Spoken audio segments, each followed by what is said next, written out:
Hello students. आज की class में हम लोग basically jump control statements discuss करने वाले हैं। देखो यार, अगर आप लोगों को ध्यान हो तो आप लोगों ने सबसे पहले पढ़ा था डिसीजन कंट्रोल स्टेटमेंट्स। तो डिसीजन कंट्रोल स्टेटमेंट्स क्या थे आपके? Simple if else, nested if else, ladder if else. फिर आप लोगों ने पढ़ा लूप कंट्रोल स्टेटमेंट्स।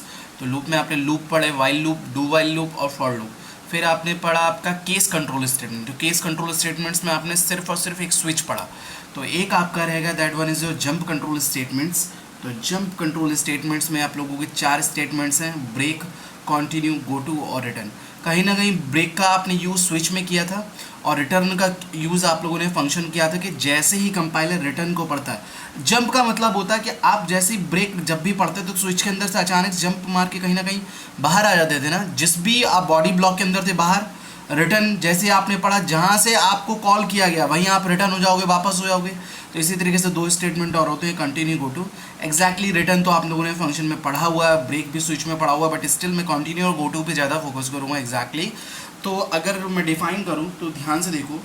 सबसे पहले ब्रेक का क्या पर्पस है, मैं एक लाइन में अगर डिफाइन करूँ, हाँ जी, अगर ब्रेक को डिफाइन करूँ तो ब्रेक का एग्जैक्टली क्या पर्पस होगा आप लोग बताएंगे?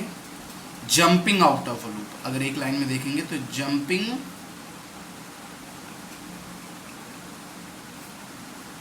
आउट ऑफ अ लूप, है ना, किसी लूप से या किसी बॉडी ब्लॉक से डायरेक्ट बाहर हो जाओगे। और दूसरा क्या है आपका? दूसरा है आपका कंटिन्यू। कंटिन्यू भी एक रिजर्व्ड कीवर्ड है फॉर सी के लिए। इसका मेन पर्पस होता है skipping a part of a loop. Exactly इनका मतलब क्या? Part of a loop. तो पहले तो हम लोग ब्रेक और कंटिन्यू समझते हैं, देन हम लोग गो टू पे जाएंगे। रिटर्न आप लोग एज इट इज फंक्शन में पढ़ चुके हैं। तो ये मैं प्रोग्राम लिख रहा हूँ, ध्यान से देखो सब लोग। फॉर एग्जाम्पल, मैं इसमें सिर्फ मेरा इस एग्जाम्पल को बताने का एक ही पर्पस है कि आप बस इतना समझ जाओ कि कंटिन्यू कैसे वर्क करता है, और ब्रेक तो आप एज इट इज जानते हो। कि थोड़ा सा कंटिन्यू के बारे में बता देता हूँ। सबसे पहले आप लोग क्या लिखते हो? Header files. फिर आपका मेन लिखते हैं आप लोग। अब तो आप लोगों को ये आइडिया हो गया कि समबडी आस्क के भाई वॉइड क्यों लिखते हैं। तो void is nothing a return type, कि जब आपका कोई भी फंक्शन जो मेन है या कोई भी फंक्शन नेम जो यूज़र डिफाइंड जो आप बनाते हो, लाइब्रेरी जो प्री डिफाइंड होते हैं जो ऑलरेडी डेनिस रिची द्वारा बनाए गए थे, तो अगर कोई फंक्शन जिस टाइप की वैल्यू रिटर्न कर रहा होता है, इंट टाइप की वैल्यू रिटर्न कर रहा है तो इंट, फ्लोट, फ्लोट। बट अगर कुछ रिटर्न नहीं कर रहा तो वहाँ क्या लिखते हैं? वॉइड लिखते हैं। ठीक है, इतनी बात समझ में आ रही है। मैंने एक वेरिएबल लिया इंट आई, और एक फॉर एग्जाम्पल पर्पस मैंने एक लूप चलाया for i equals to 1, i is less than equals to 10 तक मुझे ये लूप चलाना है, और आई प्लस प्लस। ठीक है, ओके फाइन। मैं क्या कर रहा हूँ, इफ अगर एक बात बताओ, आई की वैल्यू अगर लूप के अकॉर्डिंग ये चलेगा तो 1 होगी, 2 होगी, 3 होगी, 4 होगी, 5 होगी, 6 होगी, 7 होगी, 8, 9, 10 तक ये लूप चलने वाला कहीं ना कहीं यार। सपोज दैट मैं इस बॉडी ब्लॉक के अंदर एक चीज़ लिख रहा हूँ, इफ आई इक्वल्स टू 3, तो उसके अंदर एक स्टेटमेंट लिख रहा हूँ कंटिन्यू। ठीक, और एक और स्टेटमेंट लिख रहा हूँ इफ, ये सिंपल इफ है basically, there is no else case. If i equals to 5, if i equals to 5 तो मैं यूज़ कर रहा हूँ ब्रेक कीवर्ड। तो अगर ब्रेक होगा तब क्या यूज़ होने वाला है?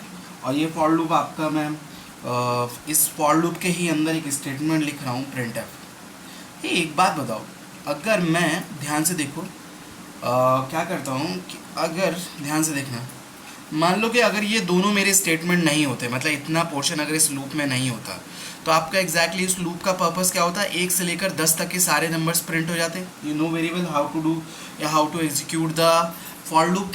लेट्स सी, मैं इस कोड को एग्जीक्यूट, तो आपका टारगेट ये था कि एग्जैक्टली 1 से लेकर 10। तो मैंने बताया कि break jumping out of a loop, continue skipping a part of a loop, है ना। 1 से लेकर 10 तक मेरा टारगेट था, लेकिन एग्जैक्टली क्या क्या चेंजेस आ रहे हैं इसमें वो ध्यान से देखो आप। ठीक है, लेट्स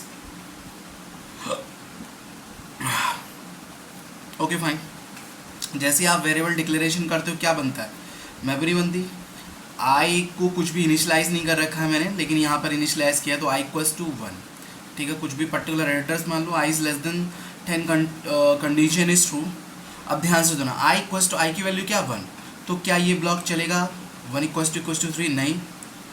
क्या ये ब्लॉक चलेगा 1 इक्वल्स टू 5? नहीं। तो डायरेक्ट आई की वैल्यू क्या प्रिंट होगी आपकी 1 प्रिंट होगी। क्या प्रिंट होगी 1। बट इस लूप के तो मैं अंदर ही हूँ, तो क्या घूमता रहूँगा, आई प्लस प्लस आई की वैल्यू क्या होगी 2 is less than equals to 2 condition is true. Again मैं अंदर गया, अगेन चेक किया, ये वाला ब्लॉक चलेगा, ये वाली कंडीशन ट्रू होगी नहीं होगी, ये वाली कंडीशन ट्रू होगी नहीं होगी, तो क्या प्रिंट होगा 2। अब ध्यान से देखना, आई प्लस प्लस फिर से चलेगा, हे मैं लूप में कब तक घूमता रहता हूँ जब तक कंडीशन मेरी फॉल्स नहीं हो जाती। आई प्लस प्लस आई की वैल्यू क्या होगी 3। अगर ध्यान से सुनना 3 is less than 10 condition is true, अंदर गए तो 3 equals to 3 condition is true. तो ध्यान से सुना, ये वाला इफ ब्लॉक एग्जीक्यूट होगा। है ध्यान से सुनना, कंटिन्यू का मतलब होता है कि आप जहां भी पढ़ रहे हो, जिस लूप के भी अंदर घूम रहे हो, सब कुछ छोड़ छाड़ के आप डायरेक्ट फिर से फॉर लूप को एग्जीक्यूट करोगे। तो फिर से फॉर लूप को एग्जीक्यूट करोगे तो एक बात बताओ, मतलब मैं इधर से जंप कराना चाहिए था, तो एग्जैक्टली एक बात हो, फिर से करोगे तो आई प्लस प्लस आई की वैल्यू कितनी हो जाएगी 4, मतलब एग्जैक्टली यहाँ से आप जंप मार के यहाँ चले जाते हो अगर कंटिन्यू पाते हो तो। I plus plus 4 is less than equals to 5 condition is true, अंदर का ये फॉल्स, क्या प्रिंट होगा 4। तो एक बात बताओ, प्रिंट क्या होना चाहिए था 3, ये कहीं ना कहीं स्किप हो गया कि नहीं हो गया, स्किप कर दिया कि नहीं कर दिया। तो if you want to skip some part of a loop then you will use the continue keyword. ठीक, अब क्या प्रिंट होगा 4। अब ध्यान से देखना, आई की वैल्यू क्या हो जाएगी 5 is less than 10 condition true. Again अंदर का ये वाला ब्लॉक फॉल्स, ये वाला कंडीशन ट्रू। अगर कंडीशन ट्रू होगा तो ब्रेक पड़ते ही कंपाइलर क्या करेगा एग्जैक्टली, अब जिस भी ब्लॉक के अंदर उस सीधे ब्लॉक से बाहर। ये बात समझ में आ रही, मतलब एग्जैक्टली इस वाले फॉर लूप से जो इस वाले फॉर लूप के अंदर हुआ, इससे एग्जैक्टली बाहर, तो आगे का कुछ भी नंबर आपका प्रिंट नहीं होगा। तो एग्जैक्टली टारगेट आगे कुछ भी प्रिंट नहीं। तो this is the way how your like break and continue statement will be work. So now I am focusing on go to statement. Next one is your go to statement. Exactly होता ये है कि सारे जितने भी आप लोग पढ़ रहे हो कि चाहे गम exactly this is not the function, so you can not use brackets here. तो सिंपल सी अगर आपको बात करूँ, चाहे ब्रेक हो चाहे कंटिन्यू, अनकंडीशनली आप लोग बिना किसी कंडीशन के वो कीवर्ड पढ़ते ही कंपाइलर क्या कर रहा है, एज इट इज़ कहीं ना कहीं जंप कर रहा है। ये बात आप लोगों को समझ में आ रही है, अच्छे से समझ में आ रही है। तो एग्जैक्टली गो टू का सबसे पहले सिंटेक्स लिखेंगे। तो होता क्या, एक नया आप लोगों को सबसे पहले सिंटेक्स लिख रहा हूँ, ध्यान से देखो। अगर लिखा है गो टू, एक कीवर्ड यूज़ करते हैं यहाँ पर लेबल। लेबल का नाम कुछ भी हो सकता है, और सेमी कॉलन, यहाँ पर कुछ भी बीच में कोड होगा, इसको हम लोग स्किप करेंगे और समवेयर लिखा होगा लेबल। और ध्यान से सुनना, जहाँ कॉलन लगे होंगे, तो अगर इसने जंप मार, अगर ध्यान से सुनो, गो टू इस नाम के लेबल को, गो टू यहाँ कहाँ जाना है, यहाँ जाना, तो इस लेबल को ढूंढोगे, तो इस डायरेक्ट लेवल पे जंप मारोगे, तो इस लेवल के अंदर जो स्टेटमेंट्स होंगे वो एग्जीक्यूट होंगे। बात समझ में आ रही है? तो दिस इज कॉल्ड, ये है आपका फॉरवर्ड जंप। कैसा जंप? Forward jump. ओके, बात समझ में आ रही होगी? ठीक। सपोज दैट ऐसा भी हो सकता है कि आपको बैकवर्ड जंप मानिए। बैकवर्ड जंप मानने की मतलब कि आपका जो लेबल, देखो एक तरीके से ये लेबल को डिफाइन यहाँ किया गया, कॉल यहाँ किया गया, मतलब गो टू जंप करो तो सेमी कॉलन यूजर, और जंप मार के इसके नीचे जो भी कोड होगा। अभी मैं एग्जांपल लूँगा तो ज़्यादा समझ में आएगा। मान लो कि मैंने एक लेबल लिखा, कोलन लिखा है, और इसके अंदर स्टेटमेंट्स लिखे हुए हैं, ठीक, और स्टेटमेंट में समथिंग लाइक दैट, अचानक से क्या हुआ, यहाँ पर एक स्टेटमेंट लिखा हुआ गो टू और लेबल। इस नाम जो लेबल लिखा हुआ है ना, इस लेबल, जैसे आपकी बॉटल पे लेबल लगा होता है ना, लेबल, वही वाला लेबल है ये। तो यहाँ से एग्जैक्टली आप जंप मार के कहाँ जाओगे, यहाँ जाओगे, तो इसे बोलते हैं बैकवर्ड जंप। ये है आपकी बैकवर्ड जंप। तो ये सिंटेक्स ध्यान रखना, अभी मैं इसी पे बेस्ड एक प्रॉब्लम लेने वाला हूँ, बैकवर्ड जंप, ठीक है। तो ये फॉरवर्ड जंप मतलब कैसे, तो ध्यान, लेबल ढूंढता है, गो टू जिस लेबल को ढूंढता है उस लेबल का कहीं ना कहीं बॉडी बना होगा, या फिर उसे डिफाइन किया होगा, जहाँ डिफाइन किया होगा हम वहीं जंप मार के जाते हैं। एक मैं बेसिक सा एग्जांपल लेके आपको गो टू समझाने की कोशिश करता हूँ। Example, hey suppose you want to print a, this is, अगर ध्यान दो तो एक फर्जी सा एग्जांपल ले रहा हूँ कि आइडिया लगे एग्जैक्टली गो टू वर्क कैसे कर रहा है। Suppose that you want to print to print a one statement through go to, one statement through go to. वो वन स्टेटमेंट ये एग्जैक्टली ये भी आप लोगों के लिए, आधे लोगों के लिए बड़ा चुभेगा जो मैं बोलने वाला हूँ। I love C programming language.